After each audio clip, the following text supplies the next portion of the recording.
It was an ordinary morning in the bustling city of Wagadugu, the capital of Burkina Faso. The sun, soft and golden, crept across the horizon, bathing the city in a calm, peaceful light. But inside the presidential palace, President Ibrahim Traore's thoughts were far from ordinary. Today, he wasn't thinking about the typical presidential duties, meetings, reports, or international affairs. Today, he had a plan. One that would challenge everything the country had ever known about justice. He stepped out of his office in a plain, dark brown shirt and simple trousers, no grand display, no entourage. The presidential convoy stood ready outside, waiting to take him wherever the day's duties might lead. But this morning, he had something different in mind. "Take me to the central prison," he told his driver in a firm, yet quiet voice. His driver looked confused but didn't question the order. A man who had seen many days pass under the shadow of power, he had come to understand that his boss often acted on gut feelings, and this time, it felt like a call for something bigger. Something personal. As the black car made its way through the streets, only 2 plainclothes officers followed, the usual crowd of flashing cameras and busy aides left behind. 40 minutes later, the car slowed to a halt in front of the central prison, a large, dilapidated structure with tall, imposing walls and barbed wire. The guard at the gate stiffened, recognizing the man in the car, but unsure of what was happening. "Mr. President," one of the guards stammered, rushing to open the gates. "We were not informed of your visit." "I know," President Traore replied calmly, his eyes steady. "That's exactly why I'm here. Take me inside." The warden, a short, wiry man named Lucien, came running, sweating under the weight of confusion and concern. "Mr. President, if we had known, we could have prepared." "I'm not here for preparation," the president interjected, walking past him. "Take me to the prisoners. I want to speak with them." Still unsure, Lucien complied. He led the president down narrow, echoing hallways that carried the sounds of clanging doors, shuffling feet, and the faint murmur of voices. As they reached the main prison block, the inmates stopped what they were doing, shocked and bewildered. The president, standing there in their midst, was something no one had seen before. As president moved from cell to cell, he asked simple questions. "What are you here for? How long have you been in? Do you have family?" His words were kind, filled with sincerity. The men responded hesitantly, some afraid of being caught in some kind of trap, others simply too surprised to know how to respond. Then, he came to a small, dark cell at the end of the hall. There sat a man, slumped on the ground, his face buried in his hands. Unlike the others who stood at attention, this man seemed to carry the weight of years and heartbreak. "Who are you?" the president asked softly. The man looked up slowly. His face was thin, his eyes filled with unspoken pain. "I'm Adam," he said, his voice barely a whisper. "Adam," President Traore repeated. "How long have you been here?" 10 years, Adam replied, his voice breaking. "I've been here for 10 years, and I didn't do anything." The president crouched down to meet him eye to eye. "What was your crime?" Adam's hands shook as he wiped his face. "They say I killed someone, but I didn't. I was set up. I've never even seen the person they say I killed. They just wanted me out of the way. I had no lawyer, no trial, nothing. Just a quick sentence and then this." President Traore stayed silent for a moment, letting Adam's words sink in.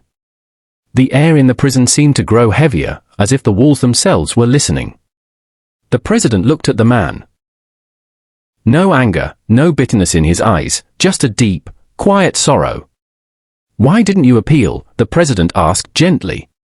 "I tried, sir," Adam said, his voice barely audible.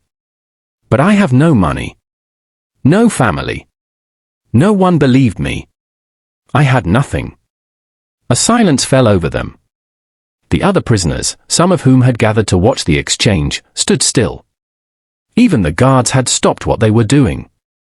The weight of Adam's words seemed to hang in the air like a storm waiting to break. President Traore stood up slowly, his heart heavy with a decision he knew he had to make. "I believe you, Adam," he said firmly. And I will do everything in my power to make sure your case is heard. No man deserves to live like this. Turning to Lucien, he ordered, "Get me Adam's case file. I want to know everything, who arrested him, who judged him, and why no one bothered to defend him. I want all the details." "Yes, sir," Lucien responded, his voice shaking. The president turned back to Adam. "Your story is not over. I promise you that. You are not forgotten." The air inside the prison felt different as President Traore walked out. Hope had returned, if only for a moment. As he stepped back into his car, he gave a quiet order to his driver. "Take me to the Ministry of Justice. I'm not done yet." Inside the Ministry of Justice, President Traore sat at his desk, the weight of the morning's events pressing heavily on him. He could still see Adam's eyes, full of despair but also full of hope. A man who had been silenced for too long. "Get me Chief Justice Marius," he instructed his aide. "Now." Moments later, Marius arrived, adjusting his tie nervously as he stepped into the president's office. "Mr. President," Marius said, trying to remain calm. "You needed me urgently." "Yes," President Sanni replied sharply. "I visited the Central Prison today. I met a man named Adam. He has been locked up for 10 years for a crime he insists he didn't commit." Marius hesitated. "But, sir, the courts." "The courts failed him," the president interrupted, his voice rising with intensity. "His case must be reopened. We need to find out who judged him, who arrested him, and why he had no legal representation. This isn't just about Adam. This is about every person like him, trapped in a broken system." "Yes, sir," Marius said, his face darkening with concern. "I will personally review his case." "No," the president replied. "We're bringing in independent eyes. This cannot be tainted by politics or old loyalties. I want the truth, Marius. And I want it now." Within hours, a team of independent lawyers and human rights officers had gathered to review Adam's case. What they found was shocking. The judge who had convicted him had been dismissed years ago for corruption. Adam's employer, a wealthy businessman named Roland Gira, had used his influence to speed up the trial. And the evidence against Adam? It was a coerced confession, signed under duress. "This is outrageous," one of the lawyers said, after reviewing the files. This man was framed from the start. President Traore sat quietly in his office that night, reading the final report.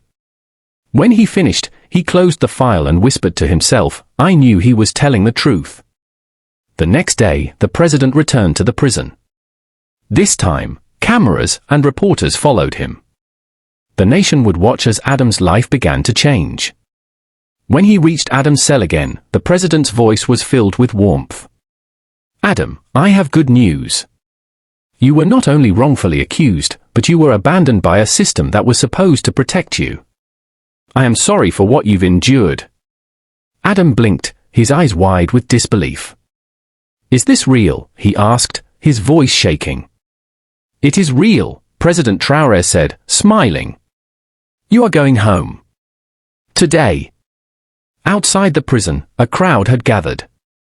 Adam stepped out, his face gaunt and unsure. But the sunlight that bathed him felt different now. He was no longer trapped in a cage.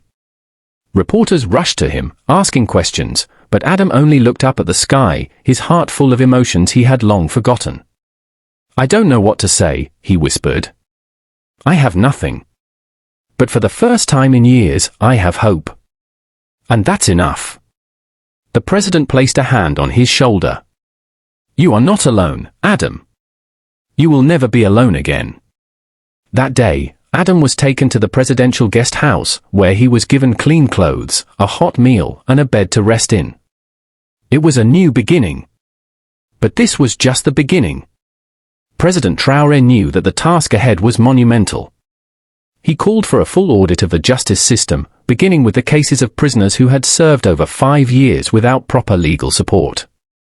"What we've uncovered is just the start," the president said.